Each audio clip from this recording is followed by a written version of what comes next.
பாவம்ல இவ்வளவு நல்லது பண்ணியிருக்காரு, ஆனா நம்ம பசங்கெல்லாம் திட்டிக்கிட்டு இருக்காங்க இல்லைங்க ஒரு இது இருந்ததுல. ஏன் இவங்க எல்லாம் சூர்யாவை டார்கெட் பண்ணணும்? என்ன காரணத்தினால சோசியல் மீடியால சூர்யா படம் நல்லா இல்ல, சூர்யாவோட பிஹேவியர்ஸ் நல்லா இல்ல அப்படிலாம் சொல்றாங்களே, என்ன காரணமா இருக்கும் அப்படின்னு ஒரு தடவை நம்ம அலசி ஆராய்ஞ்சிடலாம். இல்லை, நான் என்ன நினச்சேன்னாக்கா, இன்னும் நிறைய பாசிட்டிவான விஷயங்கள்லாம் இருக்குது, அதெல்லாம் பேசலாம்னு நினச்சேன். நீங்கள் ரெண்டாவது கேள்விக்கே வழக்கமாக நெகட்டிவ் போயிட்டீங்க. சரி, ஓகே. மக்களுக்கு என்ன தேவையோ அதுதான் நான் கேள்வியா கேட்கிறேன். சரி, ஓகே. என்னன்னா, நீங்கள் சொன்ன மாதிரி சமூக வலைதளங்களில் சூர்யா விமர்சிக்கப்படுறாரு. விமர்சிக்கப்படாத ஆட்கள் உண்டா சமூகத்தில்? இது சமூக வலைதளத்தில் உண்டா? பண்ணிருக்காரு. 15 வருஷமா நிறைய பேர் படிக்க வைக்கிறார். அதான் கிட்டத்தட்ட 20,000 குழந்தைகளுக்கு மேல படிக்க வச்சிருக்காரு, பசங்களுக்கு மேல.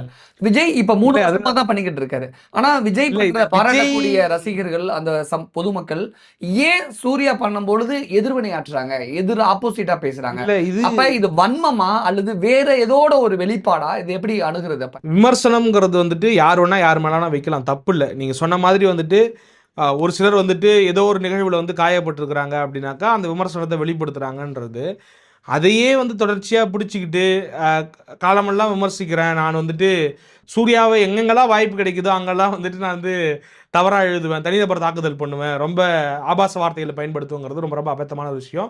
பொது சமூகத்தோடு ஒப்பிட்டு பார்க்க முடியாது. பொது சமூகம், அதாவது இவர்கள் யாரையும் சாராதவர்கள் வந்துட்டு எங்கள் தனிப்பட்ட முறையில் வந்துட்டு யாரோ செய்கிற நல்ல உதவிகளை வந்துட்டு விமர்சிக்க போகிறது கிடையாது.